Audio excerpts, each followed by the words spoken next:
Hey everyone, it's Leroy here with the February edition of the Koppers 412.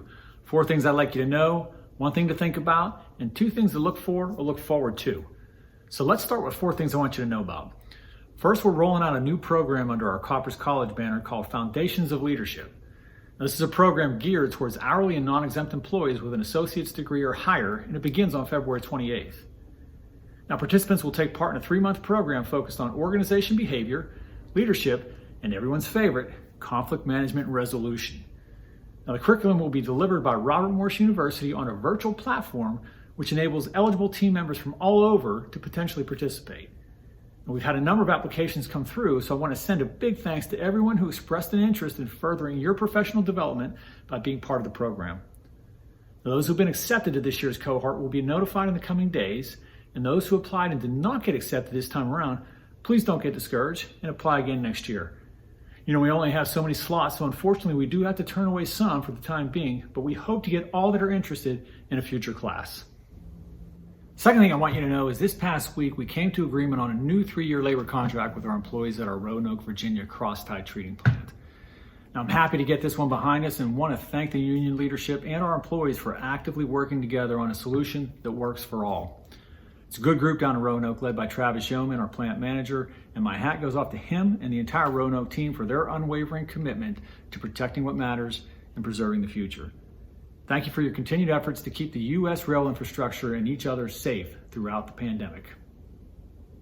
That's a perfect lead into the 3rd thing this week, which results in another big hats off to our Koppers Recovery Resources Railroad Services group that recently reached 1,000 consecutive days without an OSHA recordable incident.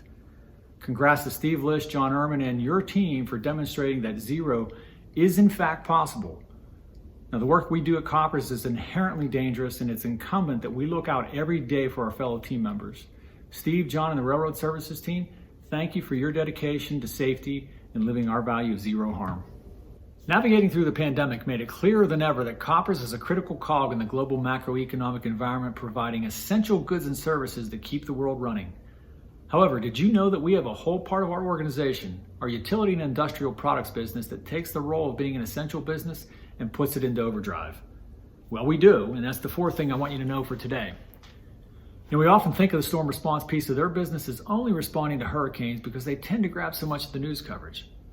Due to the harsher than normal winter in the Midwest, Northeast, and Southeast, our UIP team has been in constant storm prep and response mode. Heavy snowfall and icy conditions can be just as treacherous to power infrastructure as high winds and heavy rains. And normally our team gets a little reprieve coming out of hurricane season before ramping up the response efforts when the new one arrives. But that's not been the case this year, as it seems that one part of the country or another has just been getting pounded with bad weather, which has kept our team on seemingly constant high alert. These are conscientious, hard-working people who recognize that their work makes a difference in people's lives. But everyone needs time to be able to step back and recharge once in a while. So my hat goes off, and sincere thanks go out to our UIP team for their critically essential role in keeping the power flowing. And those are the 4 things you need to know. The one thought I want to share with you today unfortunately starts with some sad news. A few weeks back, we lost a valuable team member of Koppers when David Eisenbraun, our production manager at our Millington, Tennessee facility, passed away.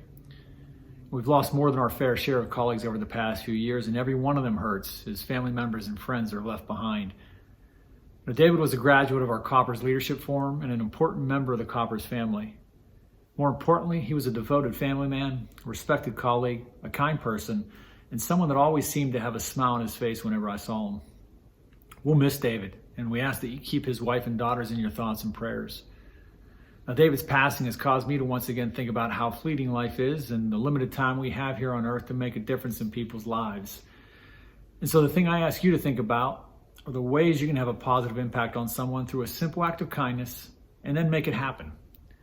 It could be by providing kind words of encouragement, paying it forward at a Starbucks drive-thru, or a visit to a friend or family member who is feeling isolated. The opportunities are all around us if we just take a moment to step back and look. You know, life's a gift, but the daily grind can often leave us exhausted, frustrated, and cynical in the way we view the world. Don't let it get the best of you. Think about making a positive impact on someone and enjoy the collateral boost that you receive by knowing you helped make their day. Okay, now 2 things to look forward to. First, we set the date for announcing fourth quarter and full year 2021 earnings, and that's set to happen on February 23rd, so be on the lookout for that. Second, regional all-employee meetings are planned to be held on February 28th.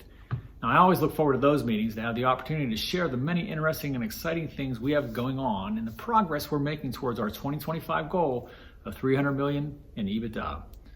Now, before I go, I'll leave you with one bonus thing to look for, which I know technically makes this the 413, which is the area code for Western Massachusetts and has absolutely no direct tie with Koppers, but humor me for a moment. So apparently my interview with Jimmy Sue Smith must have went viral, and she's now on the radar at every major news outlet around the globe. Now, Jimmy Sue was contacted this past week by the Wall Street Journal to comment on the rapid rise in commodities and how that's affected the way companies approach their hedging practices. So be on the lookout for her compelling response. Word has it that Sustainability Monthly is also looking at doing a whole feature on the rise of the use of cloth diapers for babies that seems to be taking over the nation since, again, Jimmy Sue's in my interview here was released.